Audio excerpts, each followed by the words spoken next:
Salam damai sejahtera, saudara-saudariku terkasih dalam Kristus Yesus. Don't judge the book from its cover.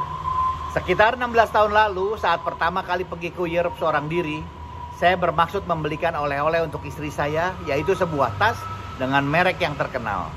Namun, waktu saya masuk ke sebuah official store dari merek tersebut, sepertinya mereka melihat sesuatu yang aneh dalam diri saya. Tadinya saya berpikir, ini kan karena muka saya tipikal Asia. Mereka jarang melihat orang Asia. Namun saat saya mau melihat tas yang rupanya cukup mahal, pelayannya mengatakan kalau tas itu harganya mahal sekali. Saya katakan, oke, boleh saya lihat? Dia katakan kemungkinan kamu nggak akan mampu untuk membelinya. Jadi saya tidak diizinkan untuk melihatnya secara dekat, apalagi memegangnya. Terus terang, saat itu saya merasa sangat terhina. Namun saya sadar, mungkin saya salah kostum. Saya tidak menggunakan pakaian bermerek dan saya tidak berpakaian secara necis. Sehingga mereka pikir kalau saya salah masuk toko. Akhirnya, dengan perasaan kecewa, saya keluar dari toko tersebut sambil menertawakan diri saya sendiri. Rupanya penampilan saya tidak bonafit.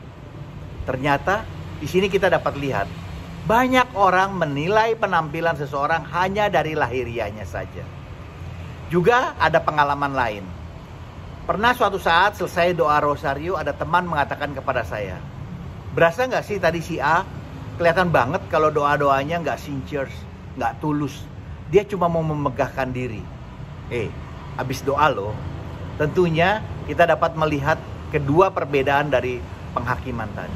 Matius 7 ayat 1, jangan kamu menghakimi supaya kamu tidak dihakimi, dan seterusnya. Mengapa engkau melihat selumbar di mata saudaramu, sedangkan balok dalam matamu tidak engkau ketahui?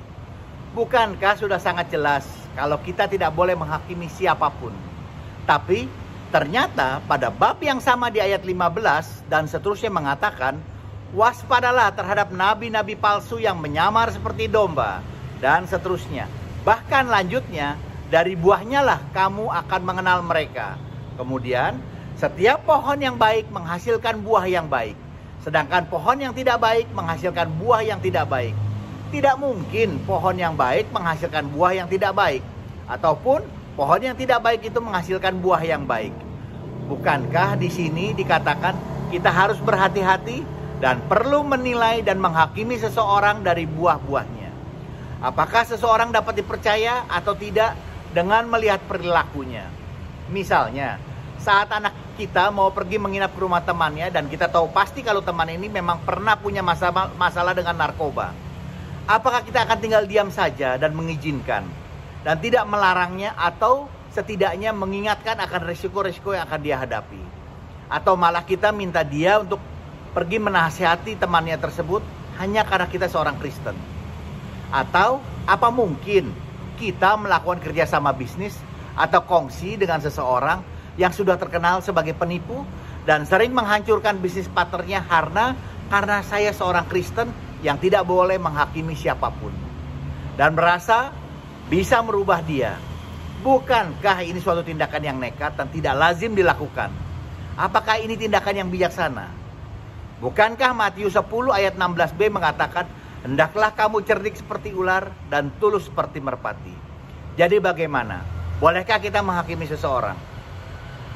Menurut saya, kita boleh menilai seseorang dari perilakunya, dari tindakannya. Kalau kita sudah tahu seseorang itu seperti apa, tentunya kita perlu berhati-hati. Dan ini adalah tindakan yang bijaksana.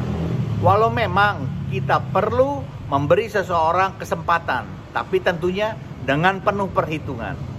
Jadi rasanya yang tidak boleh kita lakukan adalah menilai hati seseorang. Karena memang kita tidak tahu isi hati seseorang. Hanya dia sendiri dan Tuhan yang mengetahuinya. Kita tidak punya data, serta kita tidak tahu pasti perilakunya bagaimana. Namun, kalau kita sudah menilainya hanya berdasarkan penampilannya, tentunya kita tidak baik. Apalagi kita hanya mendengar suaranya atau baru bertemu beberapa menit saja. Itu tidak boleh kita lakukan. Saya rasa ini harus benar-benar kita hindari. Kita tidak boleh menilai seseorang hanya dari penampilannya saja. Kita tidak boleh menilai hatinya. Masalahnya, hidup di saat ini juga banyak orang yang seringkali menilai seseorang bukan dari perilakunya, tapi hanya dari penampilannya. Bukankah kita sering mendengar seseorang mengatakan, saya mau cerita sesuatu, tapi tolong jangan menghakimi saya. Banyak orang khawatir akan dihakimi tanpa alasan yang jelas.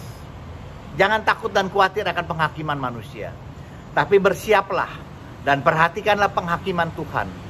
Namun ingat juga, Allah sangat mengasihi kita. Meski kita tidak layak akan kasih-Nya, walau tindakan kita banyak yang tidak berkenan, Dia tetap mengasihi kita. Dan ingat, Tuhan selalu menunggu kita dengan tangan terbuka untuk dapat kembali kepadanya. Tentunya kembali dengan penyesalan. Jadi, jangan khawatir akan penilaian orang selama hati kita bersih dan tulus. Relasi yang baik dengan Allah membuang rasa khawatir kita pada penghakiman. Bukankah kita tahu saat anak kita bersalah, bertobat dan kembali kepada kita, walaupun sekesal apapun hati kita, kita tetap mengasihi dia dan menerima dia dan membantunya untuk dapat berdiri kembali. Apalagi Tuhan Allah kita yang sangat mengasihi kita.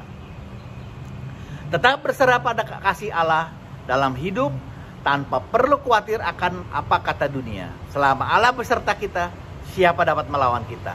Roma 8 ayat 31. Bila ada masukan, mohon berikan komentar Anda. Jangan lupa di like dan subscribe. Juga di share agar kita dapat saling memberkati. Amin. Tuhan Yesus memberkati kita semua.